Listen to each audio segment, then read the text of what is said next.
I'm someone that, as you guys have seen, likes to try different phones, and the Pixel 11 Pro, although it's obviously not the most powerful flagship, has so much to be liked here. We know the negatives already, of course. So it has 12 gigs of RAM on the base model, which is a downgrade from the 16 gigs you got across the board last year, a slightly smaller battery, and a chip that compared to what Apple and Samsung are offering is nowhere close. But I think that that's where you're missing the point. The Pixel 11 Pro is not only good enough, it's potentially the easiest Android to switch if you're coming from an iPhone. And that's my opinion. Obviously, you can defer if you want to, but I think it's the truth because there's a lot of simplicity on how you use it that makes it feel very similar. The UI is so user-friendly that even my mom prefers it over an iPhone, and that says a lot if you ask me. But what really makes the Pixel what we know is the amazing camera, of course. I mean, you be the judge of this, but every photo I take after some touch-ups in Lightroom looks like it came from a professional camera. It looks that good. Of course, camera aside, what makes a good photo is the person behind it, but this phone is very hard to miss a shot. To be honest, it's just that good. You got 50 megapixels on the main sensor and 48 on the ultra wide and the telephoto, so you can crop and readjust your image to whatever you want before you start losing some detail. And that is really nice. Basically, all phones nowadays have about the same megapixel level, at least at the starting point, and I'm pretty sure you're very familiar with these numbers already. The main camera is practically unchanged from the Pixel 10 Pro. I don't have the 10 Pro here to check whether my eyes are telling the truth, but if you ask me right now, I think these photos look a little bit better.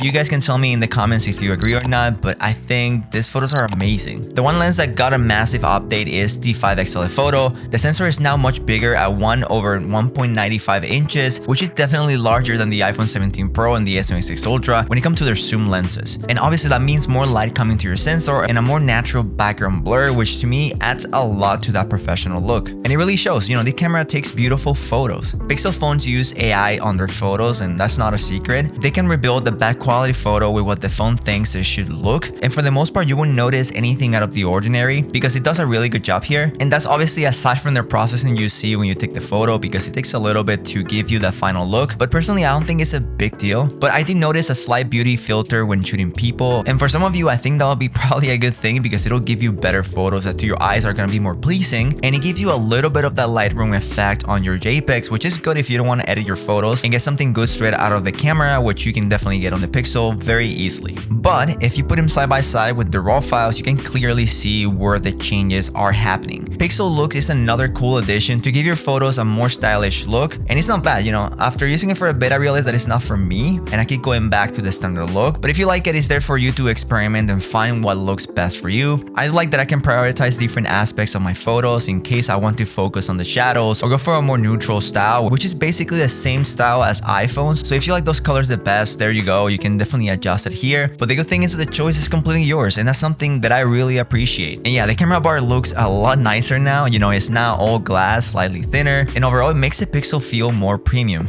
This olive color has to be also the coolest color Google has ever made. Find me in the comments if you disagree. It's definitely the best one. Now we have the highlight feature, which could be much better and more useful if you ask me. Right now it only lights up for calls from contacts you've marked as favorites and only through the phone app and WhatsApp, which kind of sucks. I really wish that there was some more flexibility in what you could do with this because it would have been a really cool, very unique feature that Google just secluded for a very limited amount of uses. And I don't know if people will actually use this as much as Google think they would.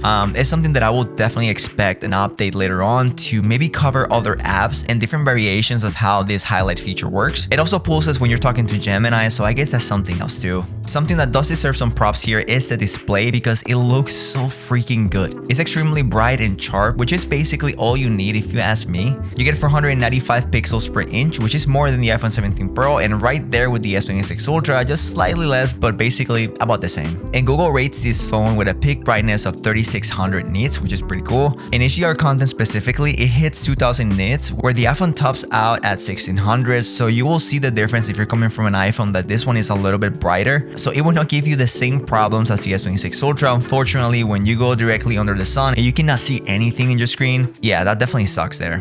I know the S26 Ultra is better in every single way in paper for the most part, but every phone has different strengths and they're technically built for different people too. For me, the S26 Ultra is probably the better fit, but when you remove all the bloatware this phone has, give me a super smooth UI, and insane photos that are crazy good. Even in night mode, things start changing for me, and I'm not gonna lie here. It makes me think twice about which one of the two I actually prefer, and lately, I don't know, I'm just confused. You know, I like the S26 Ultra for some things, and now the Pixel 11 Pro for another. Right now, if I had to choose one, it'll be my Z Fold 8, but aside from that one, the Pixel is definitely really cool, and I really like it too. As for the speakers, I have to say that they're actually quite good. You know, not as good as we're used to with the iPhone 17 Pro, but very loud and with enough clarity to enjoy anything from music to your favorite movie. So you basically have everything checked here. It's a great overall phone for what most people will use it anyways. The battery is slightly smaller this year, but the Tensor G6 does a great job keeping things efficient, and for how most of you will use your phone, it's still gonna be fine in any situation. I spent a whole day using it as a dedicated camera, and the battery of course drained more than usual, but I still made it home and put it on the charger at night at around the 10% mark. And remember, this is also the smaller of the two Pixels, so if that tells you something, it's that batteries are fine, and basically on every phone they're good these days. But yeah, after my short time with the Pixel 11 Pro, the whole experience has been very good. But I really wanted to ask you, what are you really using your phone for that needs so much power? I honestly cannot understand sometimes that people complain about RAM or about the chip that the phone is using, because in reality, most of the time, we all use the phone the same way. And obviously, more power can be noticeable when you play games, but if you get on your device, you're not getting a Pixel. I mean, if anything, if you're serious about gaming, you probably get a gaming handheld instead, or a PS5 or something like that. So I really don't understand the complaints about this phone. I see the Pixel 11 Pro as a great phone for anyone that enjoys a really good ecosystem, really good user interface, and for someone that is coming from an iPhone, it's the best Android to switch to because it's so simple and so similar that the switch will be a lot less painful. And all that aside, the camera is so incredible that alone will motivate so many people to switch. It's honestly that good, guys. I'm being very serious. This phone is nice. So don't sleep on it, okay? Trust me. Anyways, guys, thank you so much for watching this video, and I hope you enjoyed it. If you did, don't forget to like and subscribe, and I'll see you all on the next one. Take care. Bye. 'Cause tonight I'm gonna take you out.